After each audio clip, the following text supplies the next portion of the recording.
Hi everyone, welcome to the Business for Builders podcast. Welcome to you again if you're watching in YouTube land. My name's Max. I'm the CEO of Smith & Sons here in Canada. And look, as usual, we want to present some value to our general contractors. We're assuming that we have more general contractors in our audience than anything else. But if you're a contractor, you're a subcontractor, then some of this stuff will apply to you as well. I was chatting to one of my guys about a week or so ago, and he's at the moment he's just joined forces with Smith & Sons in the last 6 months, and he's a very hungry for success kind of guy, and you might be that type of guy or gal as well. And there's a couple of things. I think there's a balanced approach to developing and building a business. And, I think part of it, you've got to be fairly gung-ho and you've got to be fairly adventurous and take a few risks, but you've also got to be patient all at the same time.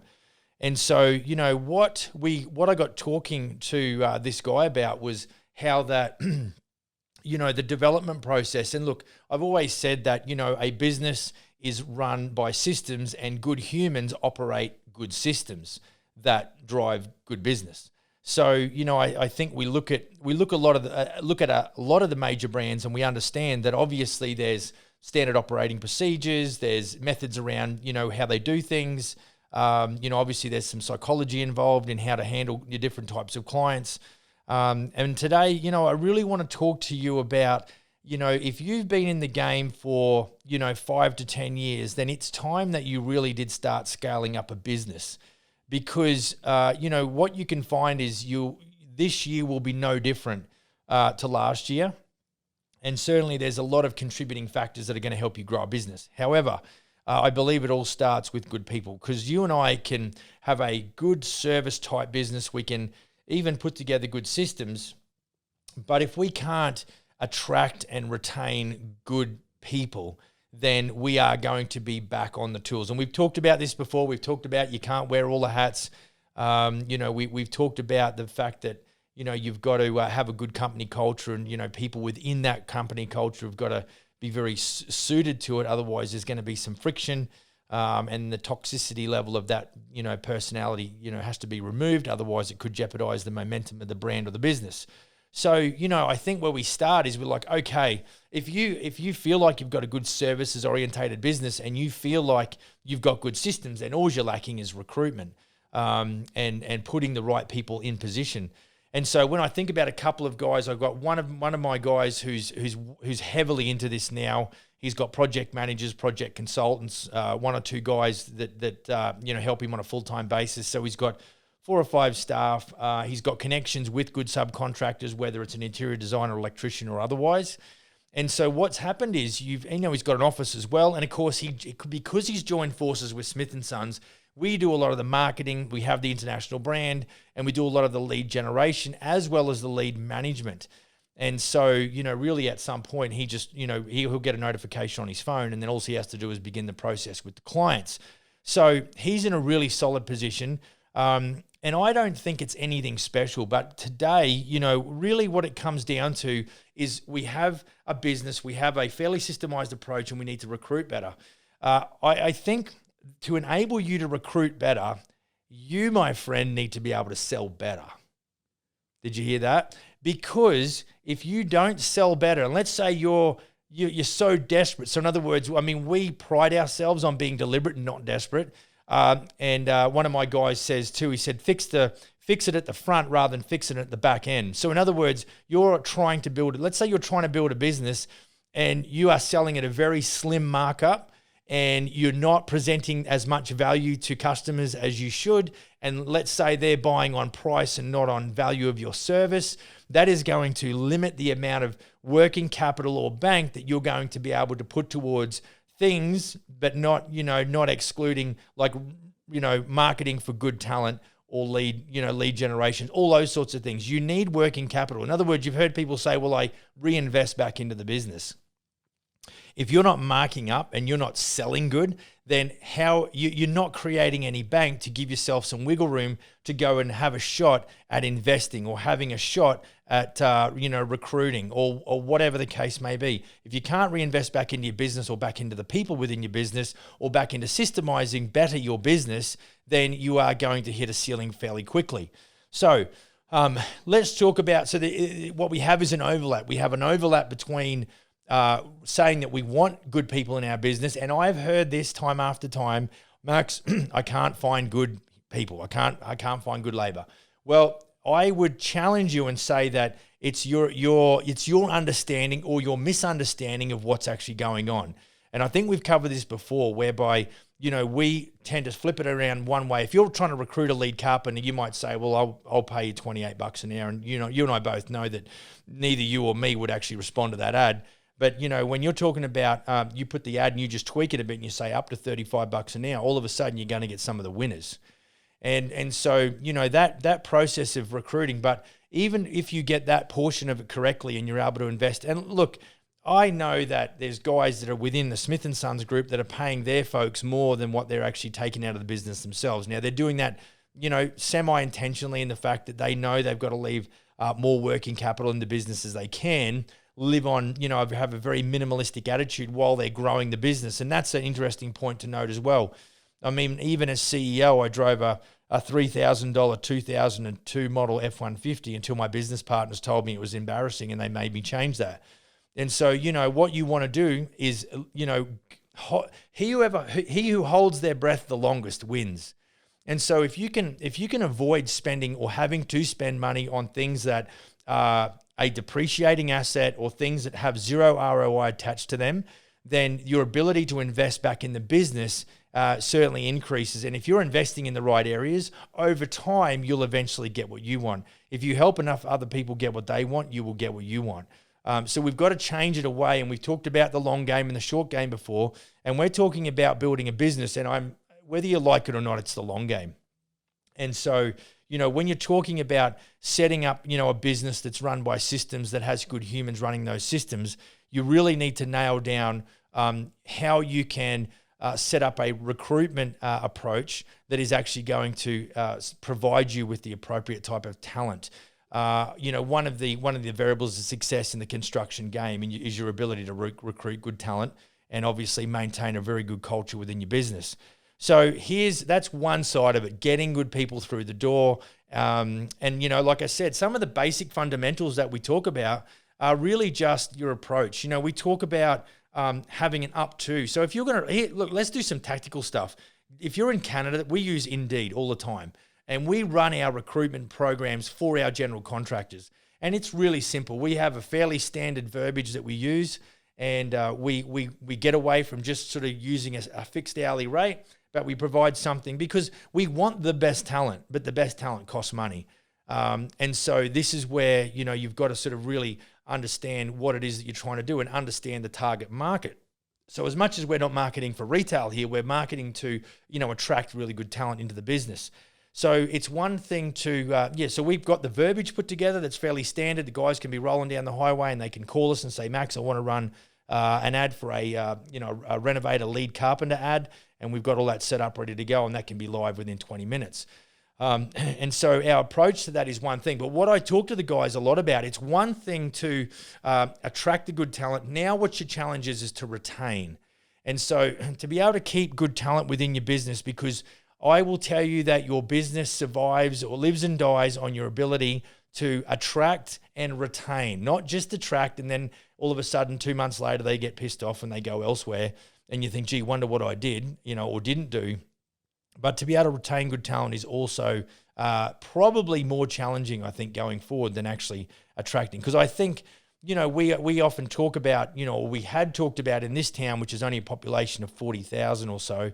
And, the fact is it's a small talent pool compared to some other, cities that are 45 minutes away that have potentially, more talent to pick from. But they would, often say, well, we can't get good talent. Well, I've got 2 guys in this town now operating Smith & Sons franchises, and I don't hear any complaints from those guys. And I'm telling you, it's the way that we go about attracting. I'd urge you, you know, because once everyone, we say this about employees, that everybody's good on their first day, everyone's good on their resume. But I'm telling you that when you have good talent come into your business, if you are posturing as a business leader, if you are pretending and you're trying to put across all of these good things like I'm a good person and, you know, all this sort of honorable type behavior, at some point, if you don't start delivering on some of that, your employees will call your bullshit. They will see through that. They'll go, well, he says one thing, but he does another. And so, you know, it's not easy to be a leader. I get it. But all you have is your word. Your word is your bond. And so, you know, what we've got to do is to be able to sort of attract and retain. There's a few things that we need to do. And so, you know, I think if you've got somebody in your business, let's say it's a superintendent and he's rolling around in his truck and he's doing the superintendent supervising work for you, then you need to make sure that you are at least at bare minimum reimbursing that person with some of the running costs on that vehicle.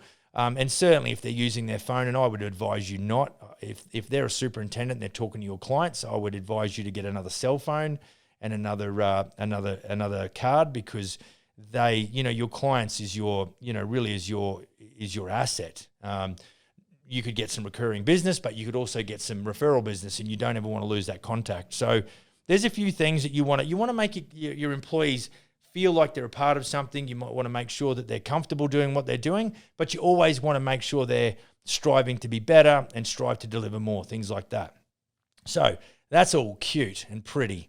But we go back to the start. And if you, and I would say even the guys that I know who are starting to do this fairly well, their focus is as they step back, you know, step by step away from the front line. In other words, if you're swinging a hammer and you're on the tools and you've got an apprentice, you're front line. What one or two of the guys are doing in our business is they're starting to step away from the front line, and they're starting to separate themselves from the day-to-day activities on site, which is exactly why you got into your own business. The idea of a business, it's a commercial entity that is supposed to reward the business owner with a dividend. It's supposed to generate money for you to be able to enjoy because you operate and you manage a business. If you're down there in your front line and you're swinging a hammer, you're going to hit a ceiling, and there's only so much you can do, both on the tools as well as off the tools. A lot of guys that I talk to in the recruitment process with Smith & Sons is they're already wearing all the hats. They'll go and do 8 to 10 hours on the site, and they'll come home and do 6 hours, after dinner every evening, just to keep on top of paperwork and quotes and things like that.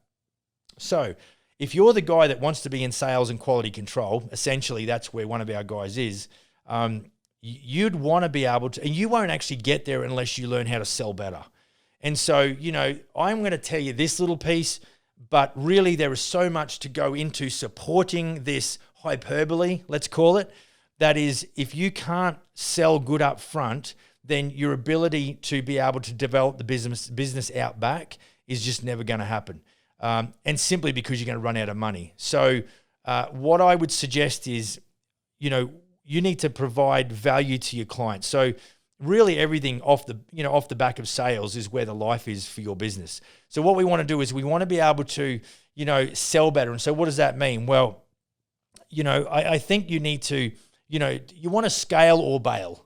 That would be what I'd say. You don't want to be, you might be 32 and thinking you're invincible, but I'm telling you, it only seemed like yesterday I was 32 and now I'm 48.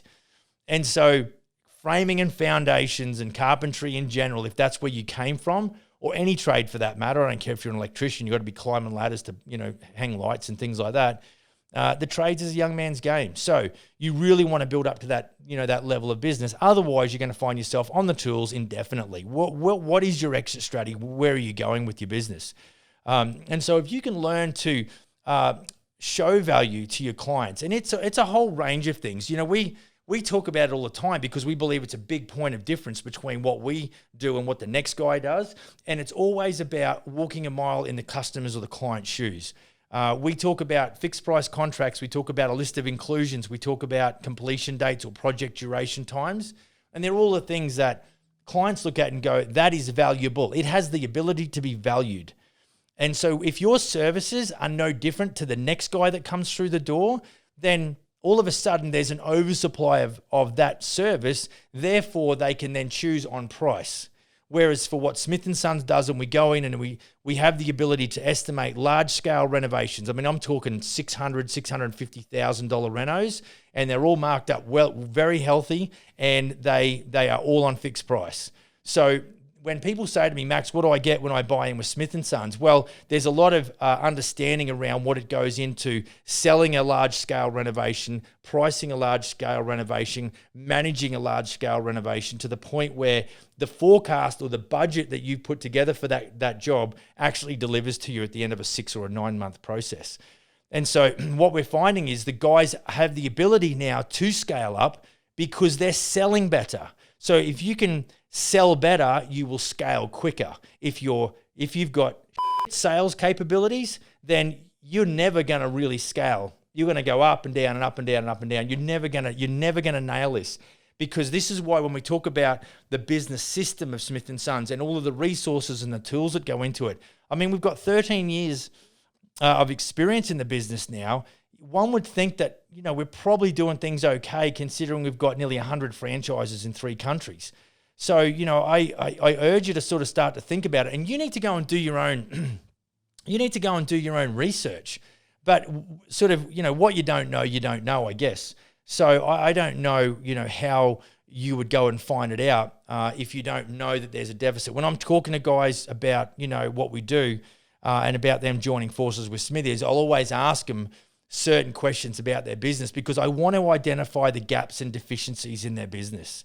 And look, if you guys are out there and you're sort of wondering, well, what are the gaps and deficiencies? Well, Google SWOT analysis, SWOT, strengths, weaknesses, opportunities, and threats. It's a good way to quickly analyze your business and figure out where your weaknesses and where your threats are. And so, but really it all pivots. It all is supported off your ability to sell well, to recruit good talent, and to maintain culture. So if you, I don't know if you're driving along, but you want to sell well, maintain a good culture, and recruit good talent. If you can do those 3 things, you're on your way to building a bigger business and hopefully one that's more profitable. So I hope that helps. If you if you know someone who might benefit from this info, feel free to share it with them, like, share, comment, all that sort of business. And we look forward to chatting with you again on the next episode. See you next time.